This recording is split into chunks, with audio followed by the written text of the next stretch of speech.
Assalamualaikum warahmatullahi wabarakatuh. Innal hamdalillah nahmaduhu wa nasta'inuhu wa nastaghfiruh wa na'udzu billahi min shururi anfusina wa min sayyiati a'malina. May yahdihillahu fala mudilla lahu wa may yudlil fala hadiya lahu.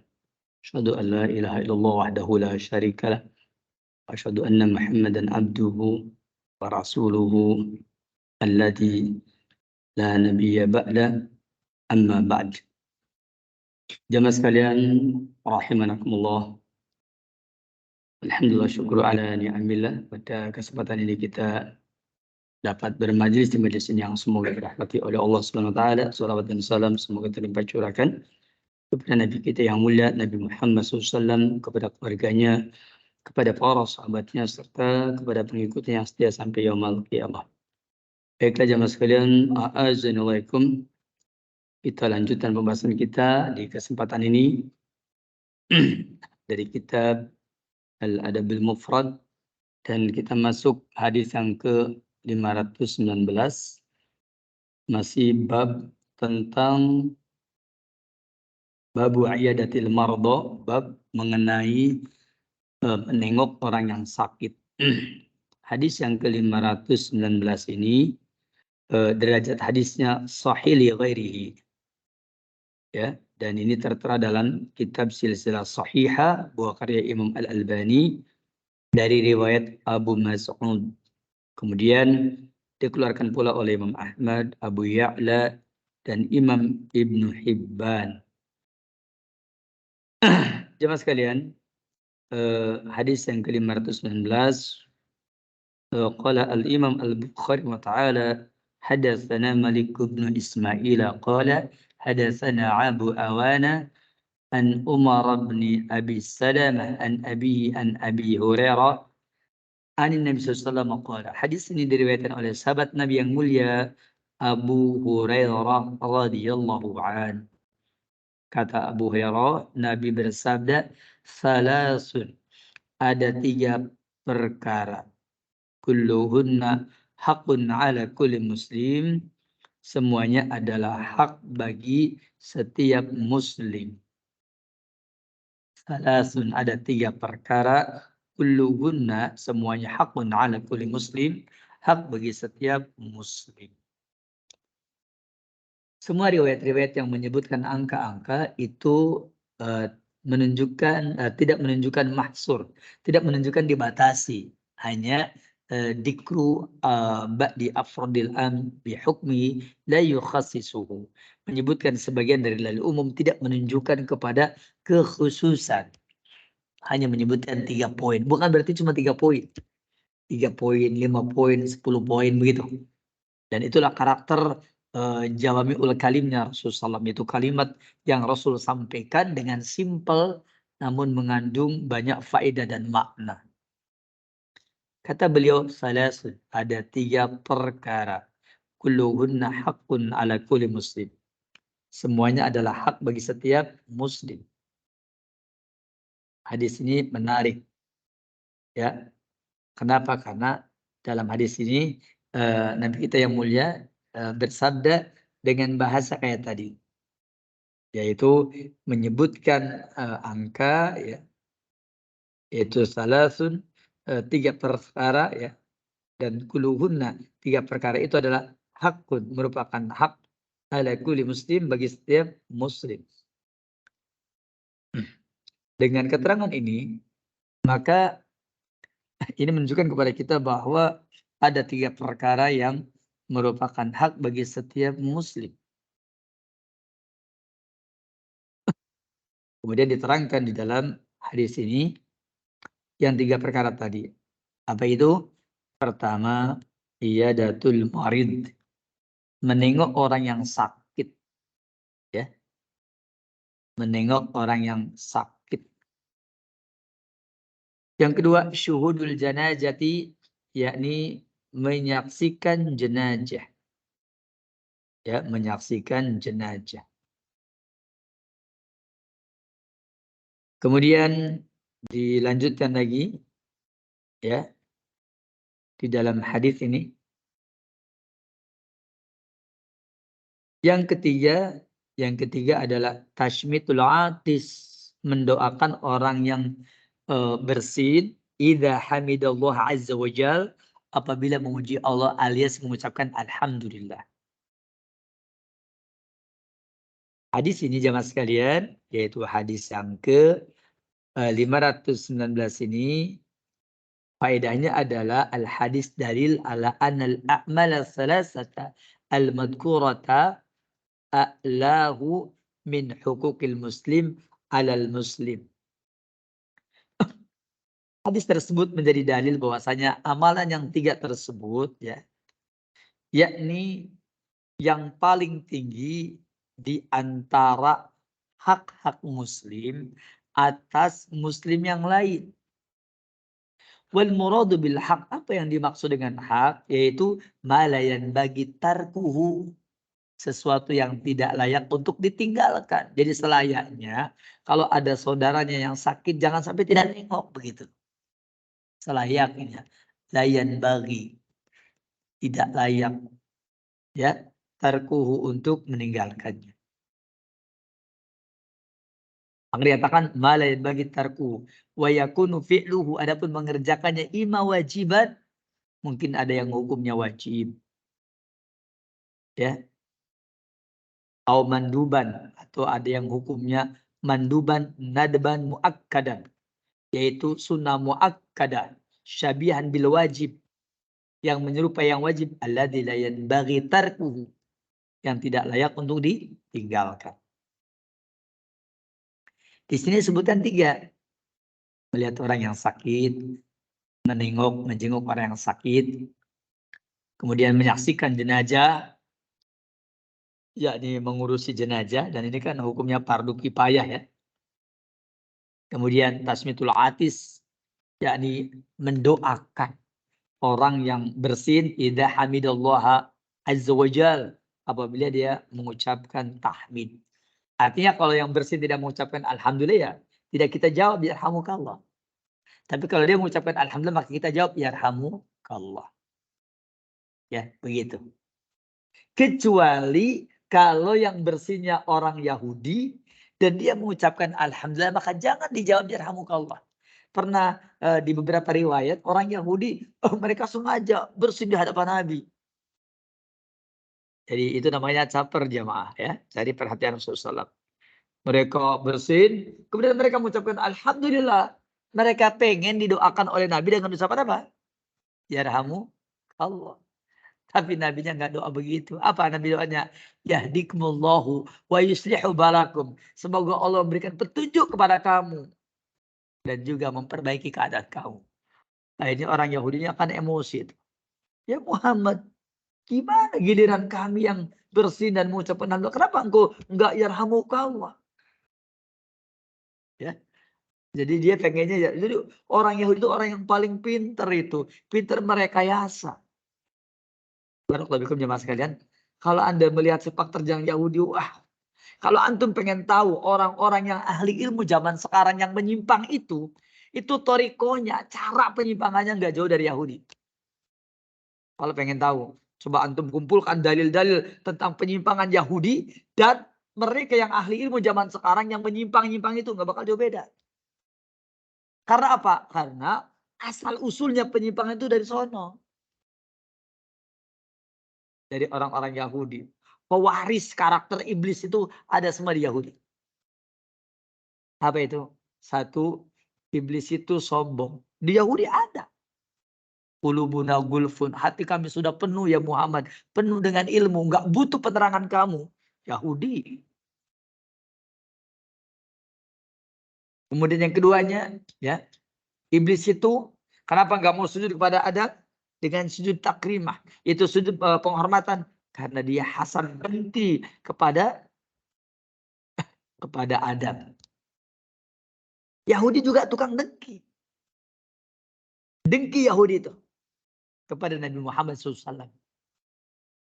Bahkan kalau kita tarik ke atasnya, permusuhan mereka ini, yakni karena mereka merasa bahwasanya Muhammad itu terlahir dari seorang budak yang namanya Hajar.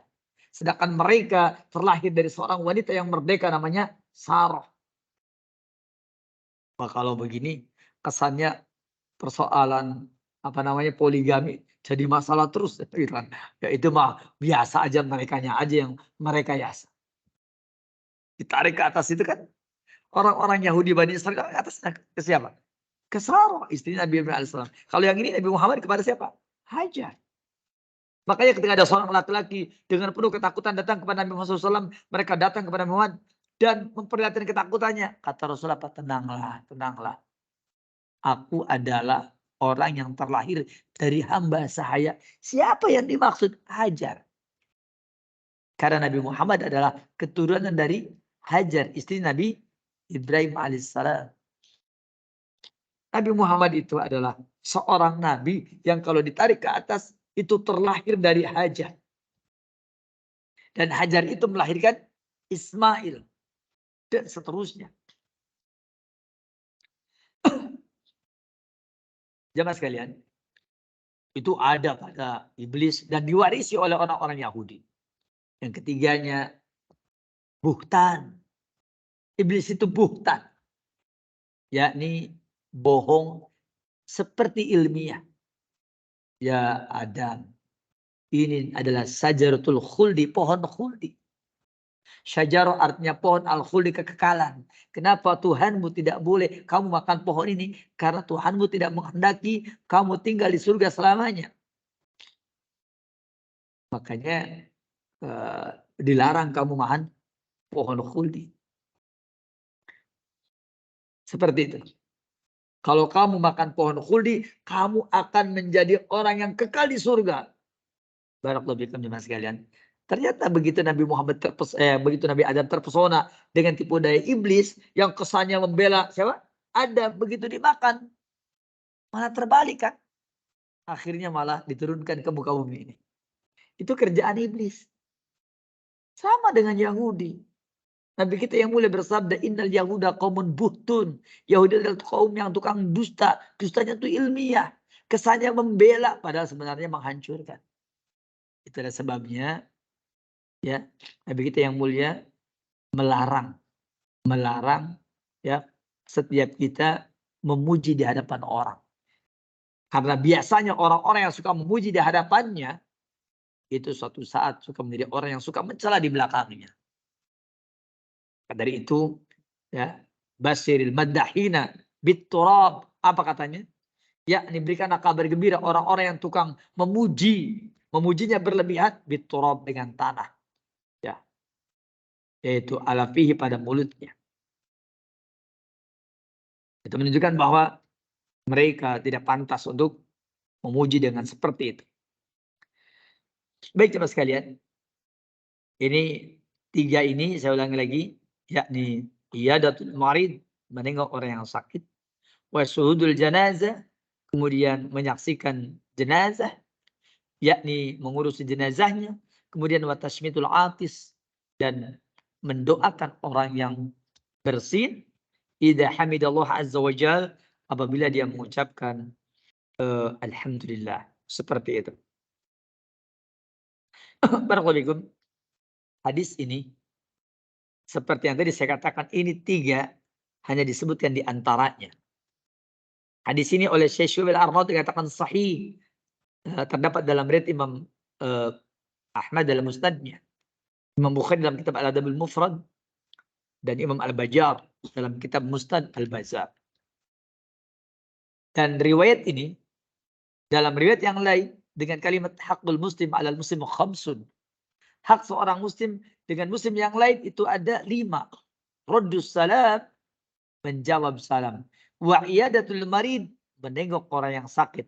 Wa tibaqul janaiz, mengantarkan atau mengikuti jenazah. Ali bin Abi Thalib radhiyallahu anhu mengatakan kata-kata wa tibaqul janaiz, mengikuti jenazah, ini jadi dalil bahwa yang afdal ketika kita mengantarkan jenazah adalah di belakang jenazah. Jenazah di depan, kita di belakang. Walaupun nanti ada riwayat yang menerangkan bolehnya di kanan dan di kiri. Boleh juga di depannya. Tetapi yang afdal adalah di belakang. Itu adalah fikihnya Ali bin Abi Thalib radhiyallahu anhu. Kemudian wa ijabatud dakwah, memenuhi undangan. Kemudian wa tasmitul atis, dan mendoakan orang yang bersin. Hadis ini sebenarnya sangat banyak dan beraneka ragam. Riwayat yang lain, riwayat Muslim, hakul muslim alal muslim situn. Hak seorang muslim kepada muslim yang lain itu ada 6. Di antaranya idza laqitahu fasalim alaih. Apabila yakni kamu berjumpa dengan dia, maka ucapkan salam. Kemudian wa idza da'aka fa'jibu, kalau dia mengundang kamu maka penuhilah undangannya. Wa idza stansuhaka fansahu, kalau dia menasihati, kalau dia meminta kamu nasihat maka nasihat dia. Kalau dia minta nasihat dia. Kemudian wa amida wa idza atosa fahamidallah fasamitu, kalau dia yakni bersin kemudian mengucapkan alhamdulillah maka doakanlah dia. Ya, kemudian wa idza maridu fa'udhu, kalau dia sakit maka tengoklah dia. Kemudian wa idza mata fattabi'u, apabila dia mati maka antarkanlah jenazahnya. Ini hadis sahih riwayat Imam Muslim. Ada 6. Tadi sudah saya terangkan bahwa 3 itu hanya di antaranya. Di antara yang diterangkan dalam riwayat ini. Maka iyadatul marid, menengok orang yang sakit. Wa ziyaratuhu, mengunjunginya. Wal itmi'nanu alaihi, menenangkannya. Wa su'alu anhu, menanyakan keadaannya. Wa du'a'u lahu, mendoakan kebaikannya. Ya, bisyarti alla yadurruhu bi ziyaratihi, dengan syarat bahwasanya mengunjunginya itu tidak memudaratkan dia. Ka'an yutilal julusa indahu, seperti tidak boleh terlalu lama duduk bersama dengan orang yang sakit, orang sakitnya, sementara nggak boleh duduk lama, nanti malah puyeng. Jadi kalau kita nengok, itu kita nanya keadaannya, mendoakannya, ya. Bahkan juga sebagian riwayat, hendaklah engkau memegang sebagian dari tubuhnya. Oh, ternyata panas ya, Masya Allah. Semoga jadi takfirud dunub, penghapus dosa. Begitu. Au yadura nafsahu, atau memudaratkan dirinya, kan yakuna maridon bi maradin mu'din. Yakni umpamanya, oh, ada orang yang sakit tapi sakitnya itu mu'din, menular. Ya kayak kemarin waktu zaman pandemi virus corona umpamanya. Jadi kalau kita nengok itu harus tahu dulu. Maka kalau seperti itu, fayaktafi bisu'al anhu wa du'alahu duna ziyaratihi. Ya. Jadi tidak mesti menengok orang yang sakit harus nengok. Kalau umpamanya penyakitnya menular, umpamanya berdasarkan medis, ya, alias sakit dengan terkena atau akan menimbulkan takdir Allah bagi orang yang menengoknya, maka tentu tidak ditengok, tidak ada masalah.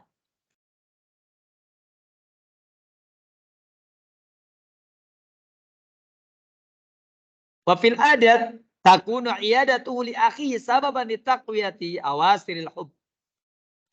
Bahwa dengan menengoknya kepada saudaranya menjadi sebab adanya kecintaan, adanya penguatan kecintaan pada anak tersebut, pada orang tersebut.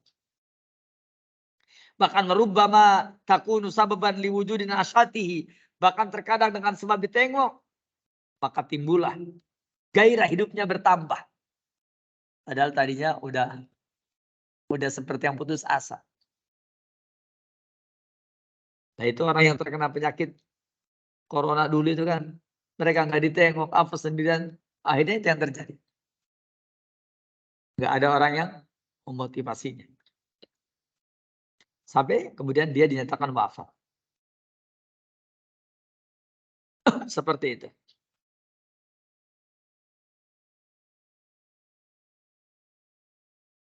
Berikutnya yang kedua. Apa yang kedua? Yang kedua yaitu syuhudul janazah. Menyaksikan jenazahnya. Atau dalam bahasa lain ittiba'ul janaiz. Yakni mengikuti jenazahnya. Maka di antara yang merupakan hak bagi seorang muslim adalah yaitu mengikuti jenazahnya. Apa maksudnya? Maksudnya bahwa setiap kita hendaklah memiliki perhatian untuk mengantarkan jenazahnya ketika dia mati. Caranya wa yakunu dzalika bi sholati 'alaiha, itu melaksanakan salat jenazah. Wal masyi khalfaha ila hini dafniha, berjalan di belakangnya sampai dikuburkannya. Wa du'a ilil mayit bi rahmati wal maghfirah, mendoakan supaya mendapatkan kasih sayang Allah dan ampunannya. Itu adalah suhudul janazah. Yang mana intinya ada pada apa? Intinya ada pada pertama bahwa orang tersebut yakni mesti disolatkan. Yang kedua mesti dikuburkan. Itu intinya. Untuk sholat dipersiapkan, dimandikan dulu. Untuk sholat dipersiapkan, dikafani. Setelah itu baru kemudian disolatkan. Kemudian untuk dikuburkan maka disiapkan, digali yakni pekuburannya. Kemudian dikuburkan padanya. Maka apabila kita melakukan seperti ini, kita mendapatkan 2 qirat. Yang mana satu qirat adalah seperti apa? Sebesar gunung Uhud. Ya, seperti itu. Menunjukkan besarnya pahala dengan sebab tadi. Dan yang ketiganya yaitu tasmitul atis, yakni mendoakan orang yang bersin idza hamidallah azza wajal, apabila dia mengucapkan doa, yaitu mengucapkan alhamdulillah. Kalau dia mengucapkan alhamdulillah, kalau dia berdoa seperti itu, maka tidaklah kita membalas dengan mengucapkan yarhamu Allah. Dan ketika itu orang yang bersin tadi mengucapkan yahdikumullahu wa yuslihu balakum, atau yaghfirullahu lana wa lakum. Yaghfirullahu lana wa lakum, semoga Allah mengampuni bagi kami dan bagi kalian. Dan seterusnya. Demikian keterangan dari hadis yang ke-519. Maka selesai pembahasan tadi. Dan kita lanjutkan dengan hadis yang yakni bab yang ke-235. Babud du'aul a'idil marid bisyifa. Bab tentang orang yang menengok orang yang sakit, hendaklah dia mendoakan untuk kesembuhan. Qala Imam Al-Bukhari ta'ala haddatsana Muhammad ibn al-Muthanna qala haddatsana Abdul Wahhab qala haddatsana Ayyub an Amr ibn Sa'id an Ahmad ibn Abdurrahman qala hadatsani salah satu min Bani Sa'd kulluhum yuhaditsu an abihi anna Rasulullah sallallahu dakhala ala Sa'd. Hadis yang ke 520 ini adalah hadis yang sahih yang juga diriwayatkan oleh Imam Muslim dalam yakni dalam Kitabul Wasiat, Babul Wasiat bithulus. Ini ada dalam Babul Wasiat bithulus.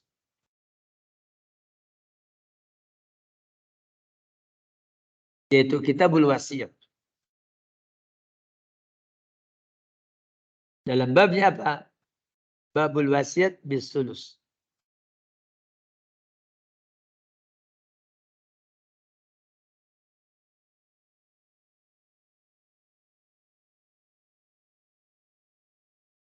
Diterangkan di sini bahwa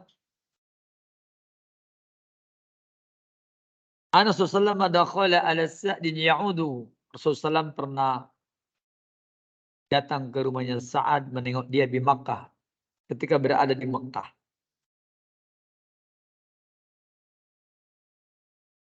Kemudian fabaka maka dia menangis. Faqala ma yubkika.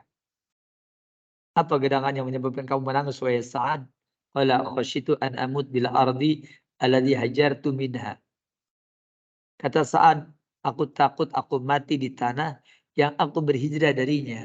Kama mata Sa'd, sebagaimana telah matinya Sa'ad.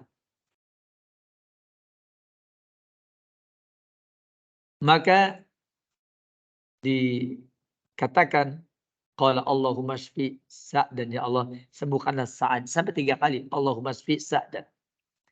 Ini termasuk dalil bahwa boleh orang berdoa dengan cara seperti ini. Allahumma shfi Sa'dan, Allahumma shfi Sa'dan, Allahumma shfi Sa'dan. Ya Allah sembuhkanlah Sa'ad, ya Allah sembuhkanlah Sa'ad. Faqala li, kata Sa'ad, li malun kasir. Saya punya harta banyak. Yarithuni ibnati. Yang akan mewarisi aku adalah 2 putriku. Apa usi bimali kulli? Boleh tidak kalau saya berwasiat dengan seluruh hartaku? Qala kata Rasulullah tidak boleh. Enggak boleh wasiat dengan seluruh harta. Qala fa bi thulutsain, kalau 2/3 bagaimana ya Rasulullah? Qala la, tidak boleh. Qala fa nisfu, setengahnya ya Rasulullah. Qala la, tidak boleh. Qala fa thuluts, kalau 1/3 bagaimana ya Rasul? Qala ats-thuluts wa ats-thulutsu katsir. 1/3 boleh dan itu pun sudah sangat banyak. Inna shadaqataka min malika shadaqatun. Sesungguhnya sedekahmu dari hartamu adalah sedekah. Wa nafaqatuka ala iyalika sedekah. Dan begitu pula nafkahnya kamu kepada keluargamu adalah sedekah. Wa ma taqulu imra'atuka min ta'amika laka sedekah. Istrimu memakan hartamu, memakan makananmu juga menjadi sedekah bagi kamu. Barakallahu fikum. Dalam kitab Sahih Bukhari disebutkan kalau kita memberikan nafkah kepada seorang, ya, kepada istri kita, itu 1 dirham yang kita berikan atau 1 dinar yang kita berikan kepada istri kita, itu lebih utama daripada berinfak di jalan Allah, daripada memberikan makan kepada orang miskin, daripada memerdekakan hamba sahaya. Seandainya setiap kita ini mengetahui tentang masalah ini, saya para suami itu akan memiliki perhatian dengan istrinya.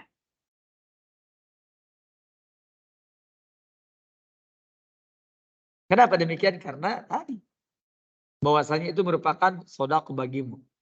Wa mata quli imra'atuka min ta'amika laka sedekah wa innaka antada ahlaka bi khairin, dan sesungguhnya engkau meninggalkan keluargamu dalam keadaan baik, yakni bi'ais dalam kehidupannya, khairun lebih baik min antada'ahum, daripada engkau meninggalkan mereka yatakaffafuna an-nasa, mereka meminta-minta kepada manusia. wa qala biyadihi, yaitu dengan tangannya. Artinya meninggalkan keluarga kita dalam keadaan kaya, dalam keadaan berkecukupan lebih baik daripada dia meminta-minta. Cukup insya Allah nanti sarahnya, penjelasannya kita terangkan di pertemuan datang, yaitu hadis nomor 520 insya Allah ta'ala. Wa sallallahu ala Nabi Muhammadin wa ala alihi wa sahbihi ajma'in. Alhamdulillah rabbil alamin.